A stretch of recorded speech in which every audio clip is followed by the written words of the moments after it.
পোৱা গৈছে। যদিও এইবাৰ ৰাজ্যবাসীৰ মনত সেই মাঘ বিহুক লৈ বিশেষ উৎসাহ উদ্দীপনা নাই, কাৰণ জুবিন গাৰ্গবিহীন প্ৰথমটো প্ৰাণৰ শিল্পীগৰাকী অবিহনে এইবাৰ প্ৰথমটো ভোগালী বিহু উদযাপন কৰিবলৈ গৈ আছে ৰাজ্যবাসী। সেই হেতুকে পূৰ্বৰ নিচিনাকৈ ৰাজ্যবাসীৰ মনত সেই উৎসাহ আৰু উদ্দীপনা দেখিবলৈ পোৱা নাই। যদিও যিহেতু ভোগালী বিহু আৰু ভোগালী বিহু বুলি ক'লে সকলোৰে মনত, প্ৰত্যেকজন অসমীয়াৰ মনত সেই লাৰু পিঠা চিৰা সান্দহ সকলোৰে মনত পৰে। যিসমূহ গাঁৱলীয়া যিসমূহ পৰিৱেশ, সেই গাঁৱলীয়া পৰিৱেশত যদিও এইসমূহ নিজে প্ৰস্তুত কৰা হয়, কিন্তু চহৰত যেতিয়া কংক্ৰিটৰ মহানগৰীলৈ সেই বস্তুসমূহ আহি পায় বা সেই কথাসমূহ আহি পায়, তেতিয়া কংক্ৰিটৰ মহানগৰবাসীয়ে ক'ৰবাত নহয় ক'ৰবাত তেওঁলোকে সময়ৰ অভাৱতে হওক বা নিজৰ কৰ্মব্যস্ততাৰ খাতিৰতে হওক তেওঁলোকে সেইসমূহ প্ৰস্তুত কৰিবলৈ সময় অকণ উলিয়াব নোৱাৰে, যাৰ পৰিপ্ৰেক্ষিতত তেওঁলোকে বজাৰত উপলব্ধ হোৱা সেই পিঠা লাৰু চিৰা সান্দহসমূহ ক্ৰয় কৰিবলৈ ওলাই আহে। আৰু এইখিনি মুহূৰ্তত মই মহানগৰীৰ খানাপাৰাত উপস্থিত আছোঁ। খানাপাৰাৰ পৰিৱেশটো এই মুহূৰ্তত দেখুৱাবলৈ যত্ন কৰিছোঁ। এনেধৰণে এতিয়া লাৰু পিঠা চিৰা সান্দহ দৈ মিঠৈৰে এতিয়া মহানগৰী বজাৰসমূহ ভৰি পৰা দেখিবলৈ পোৱা গৈছে।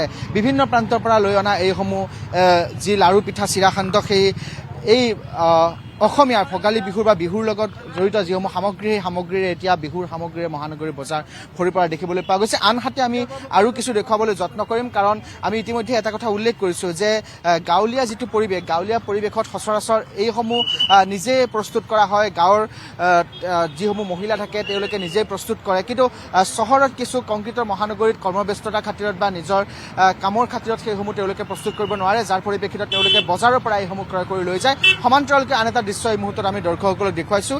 এয়া হৈছে ৰেডিমেড ভেলাঘৰ।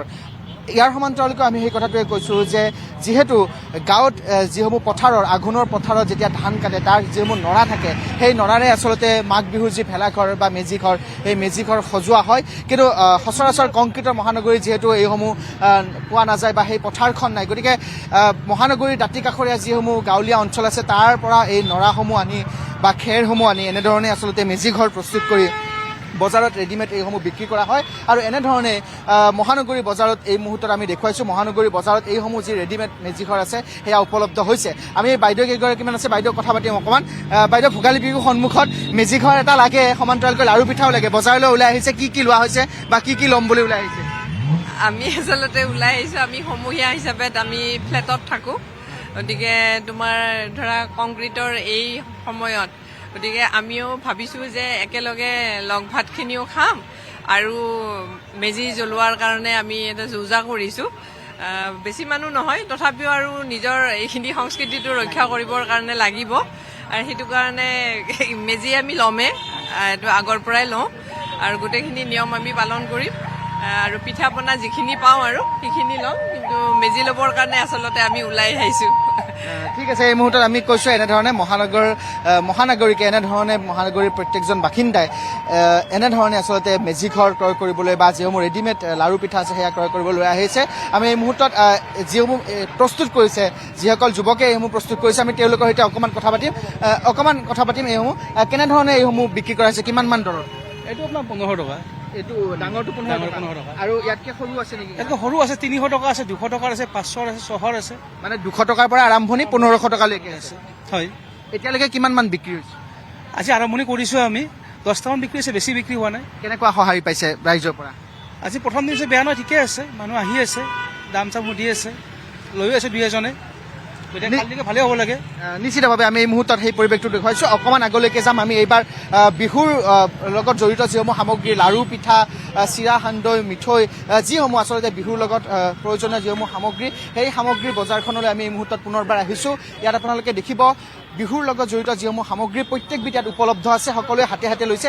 দাদাই খুব পিঠা লৈছে, চিৰা লৈছে, বহুত বস্তু লৈছে। দাদা কেনেকুৱা প্ৰস্তুতি বিহু? বঢ়িয়া একদম। কি লোৱা হৈছে দাদা, অকণমান কৈ দিয়কচোন। চিৰা ল'লো, তিলৰ লাড়ু ল'লো, হান্দি গুড়া ল'লো, আকৌ গুড় ল'লো, আকৌ কি লাডু ল'লো। আচ্ছা, বিহু বুলি দাদা কেনেকুৱা প্ৰস্তুতি চলিছে ঘৰত? বঢ়িয়া চলিছে একদম, কি ক'বলৈ নাই আৰু। নিশ্চিতভাৱে আমি এই মুহূৰ্তত দেখুৱাইছোঁ সেই পৰিৱেশটো। এনেধৰণে আচলতে মহানগৰীৰ যিসমূহ বজাৰ আছে সেই বজাৰসমূহত এতিয়া লাৰু পিঠাৰ উভয় নদী হৈ পৰা দেখিবলৈ পোৱা গৈছে। এইসমূহ এনেধৰণে উপলব্ধ আছে মহানগৰী বজাৰত। আৰু এনেধৰণে এতিয়া আপোনালোকে দেখিছে বিভিন্ন প্ৰান্তৰ পৰা তেওঁলোকে লাৰু পিঠা চিৰা সান্দহ এনেধৰণে প্ৰস্তুত কৰি আনি তেওঁলোকে মহানগৰীৰ বজাৰত এনেধৰণে বিক্ৰী কৰিছে যাতে কংক্ৰিটৰ মহানগৰীতো এইসমূহ সামগ্ৰী আচলতে প্ৰত্যেকজন অসমীয়াই ব্যৱহাৰ কৰিব পাৰে বা প্ৰত্যেকজন অসমীয়ালৈ যাতে এইসমূহ লাৰু পিঠা চিৰা সান্দহ যাব পাৰে সেই উপলব্ধে বা মহানগৰীত সেই উদ্দেশ্য লৈ তেওঁলোকে এইসমূহ ইয়াত বিক্ৰী কৰা দেখিবলৈ পোৱা গৈছে আমি অকণমান ইয়াত যিগৰাকী ব্যৱসায়ী আছে আমি অকণমান কথা পাতিম কি ইয়াত আচলতে আপোনালোকৰ ইয়াতে কি উপলব্ধ আছে অকণমান কৈ দিয়ক হয় মাঘ বিহুৰ সকলো বস্তুৱে ইয়াতে উপলব্ধ আছে আৰু কেনেকুৱা ধৰণৰ ৰেটত বিক্ৰী কৰা হৈছে কি কৈছে কিমান মান দৰত বিক্ৰী কৰা হৈছে এইবিলাক একে দাম আছে আগৰে নিশ্চিতভাৱে আমি এই মুহূৰ্তত দেখুৱাইছোঁ আৰু যিসমূহ ইয়াত ক্ৰয় কৰিবলৈ অহা যিসমূহ মহানগৰীক আছে আমি তেওঁলোকৰ সৈতে কথা পাতিম অকণমান বাইদেউ আপোনাৰ সৈতে কথা পাতিম নেকি নিশ্চিতভাৱে আমি অকণমান আগলৈকে যাম আৰু ইয়াত আপোনালোকে দেখিছে ইয়াত মিঠৈ আছে ইয়াত দৈ আছে ক্ৰীম আছে সকলো ধৰণৰ আচলতে বিহুৰ লগত জড়িত আচলতে যিসমূহ সামগ্ৰী সকলো ধৰণৰ সামগ্ৰী ইয়াত উপলব্ধ আছে আৰু এনেধৰণে সকলোৱে এইসমূহ ক্ৰয় কৰিবলৈ ওলাই অহা দেখিবলৈ পোৱা গৈছে আমি এই মুহূৰ্তত আমাৰ প্ৰতিগৰাকী দৰ্শকক দেখুৱাইছোঁ যিহেতু পদূলিমুখত হেঁপাহৰ ভোগালী বিহুক লৈ এতিয়া গাঁওসমূহত ব্যাপক উৎসাহ উদ্দীপনা দেখিবলৈ পোৱা গৈছে তৎপৰতা দেখিবলৈ পোৱা গৈছে জুবিন গাৰ্গবিহীন প্ৰাণৰ শিল্পীগৰাকীৰ অবিহনে এইবাৰ প্ৰত্যেকজন অসমীয়াই ভোগালী বিহু পালন কৰিবলৈ লৈছে যাৰ পৰিপ্ৰেক্ষিতত পূৰ্বৰ যিটো উৎসাহ দেখিবলৈ পোৱা যায় সেয়া নাই যদিও অসমীয়া পৰম্পৰাটোক বজাই ৰাখিবৰ বাবে সকলোৱে এনেধৰণে ভোগালী বিহু পালন কৰিছে আমি এই মুহূৰ্তত সেই পৰিৱেশটো দেখুৱাইছোঁ বিভিন্নজনে ওলাই আহিছে লাৰু পিঠা চিৰা সান্দহ ক্ৰয় কৰিবলৈ আৰু মহানগৰী বজাৰত এতিয়া এনেধৰণে লাৰু পিঠা চিৰা সান্দহৰ উভৈনদী হৈ পৰা দেখিবলৈ পোৱা গৈছে আমি এই মুহূৰ্তত সেই পৰিৱেশটো দেখুৱাইছোঁ অকণমান যদি সম্ভৱ হয় কথা পাতিবলৈ যত্ন কৰিম দাদা অকণমান কথা পাতিম নেকি সন্মুখত ভোগালী বিহু জুবিন গাৰ্গ অবিহনে ভোগালী বিহু তৎপৰতা বিশেষ নাই তৎসত্ত্বেও অসমীয়া পৰম্পৰা ৰক্ষা কৰিবলৈ সকলোৱে পালন কৰিছে কেনেকুৱা ধৰণৰ প্ৰস্তুতি জুবিনবিহীন প্ৰথম ভোগালী বিহু এইটো নিশ্চয় সকলোৰে মনত এটা দুখো আছে তথাপিও যিটো আজি অতীজৰে পৰা চলি অহা পৰম্পৰাটো নিশ্চয় ৰক্ষা কৰিব মনত দুখো আছে তথাপিও চাওঁ কেনেদৰে পালন কৰোঁ সকলোলৈকে আপোনালোকৰ চেনেলৰ তৰফৰ পৰা ভোগালী বিহুৰ আন্তৰিক শুভেচ্ছা জ্ঞাপন কৰিলোঁ ধন্যবাদ আজি কি কিনা হৈছে দাদা নাই আহিছোঁহে চাওঁ কি পোৱা যায় কি ল'ম বুলি চিৰা দৈ নৰ্মেলি যিটো চলে আৰু বিহুৰ বুলি নিশ্চয় হ'ব ধন্যবাদ নিশ্চিতভাৱে আমি মোৰ তাত ধন্যবাদ জ্ঞাপন কৰিছোঁ আৰু এনেধৰণে বিভিন্নজন আহিছে তেওঁলোকে বিহুৰ লগত জড়িত যিসমূহ সামগ্ৰী লাৰু পিঠা চিৰা সান্দহ সকলোৱে এনেধৰণে ক্ৰয় কৰা দেখিবলৈ পোৱা গৈছে আমি এই মুহূৰ্তত সেই পৰিৱেশটো প্ৰতিগৰাকী দৰ্শকক দেখুৱাইছোঁ সমান্তৰালকৈ আমি কথা পাতিবলৈ যত্ন কৰিম বাইদেউ অকণমান কথা পাতিম নেকি সন্মুখত পদূলিমুখত হেঁপাহৰ ভোগালী বিহু এইবাৰ জুবিন গাৰ্গবিহীন ভোগালী বিহুৰ বিশেষ তৎপৰতা নাই যদিও পৰম্পৰা ৰক্ষাৰ স্বাৰ্থত সকলোৱে পালন কৰিবলৈ ওলাই আহিছে কেনেধৰণৰ প্ৰস্তুতি চলিছে ভোগালী বিহু প্ৰস্তুতি মানে আজিয়ে আহিছোঁ আমি মেলাখন চাবলৈ ইমান বস্তু কি লওঁ কি নলওঁ লাগিছে ঘৰতো আমি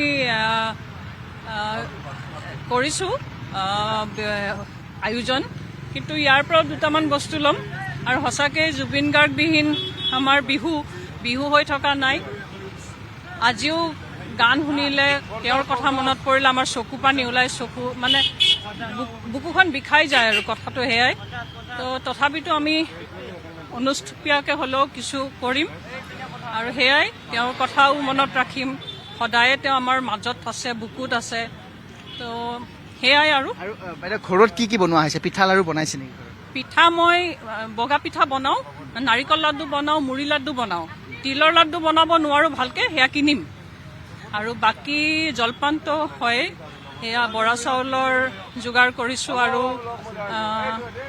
মুড়ি আৰু আপোনাৰ চিৰা সেয়াই বা সিমানেই নিশ্চিতভাৱে ধন্যবাদ জ্ঞাপন কৰিছোঁ এই মুহূৰ্তত আমি পুনৰবাৰ পৰিৱেশটো দেখুৱাইছোঁ এয়া মহানগৰী খানাপাৰাৰ পৰিৱেশ আৰু এনেধৰণে মহানগৰী বজাৰত এতিয়া লাৰু পিঠা চিৰা সান্দহৰ উভৈনদী হৈ পৰা দেখিবলৈ পোৱা গৈছে কাৰণ আমি ইতিমধ্যে উল্লেখ কৰিছোঁ পদূলিমুখত ভোগালী বিহু আৰু ভোগালী বিহুটোক আদৰাৰ বাবে এনেধৰণে প্ৰত্যেকজন অসমীয়াৰ ব্যাপক প্ৰস্তুতি চলা দেখিবলৈ পোৱা গৈছে জুবিন গাৰ্গ অবিহনে এইবাৰ প্ৰথমবাৰৰ বাবে যিহেতু ভোগালী বিহু উদযাপন কৰিবলৈ গৈ আছে অসমবাসীয়ে গতিকে শোকৰ চকুলো এতিয়াও আছে তৎসত্ত্বেও এনেধৰণে অসমীয়া পৰম্পৰা ৰক্ষাৰ স্বাৰ্থত সকলোৱে এইবাৰ ভোগালী বিহু পালন কৰিবলৈ ওলাই অহা দেখিবলৈ পোৱা গৈছে আমি ইতিমধ্যে সেই পৰিৱেশটো দেখুৱাইছোঁ মহানগৰীৰ বজাৰত এনেধৰণে এতিয়া উভৈনদী হৈ পৰা দেখিবলৈ পোৱা গৈছে লাৰু পিঠা চিৰা সান্দহৰ পৰা আদি কৰি আপুনি দৈ ক্ৰীম মিঠৈ সকলোখিনি অসমীয়া বিহুৰ লগত জড়িত পৰম্পৰাগতভাৱে জড়িত যিসমূহ সামগ্ৰী সেই সামগ্ৰী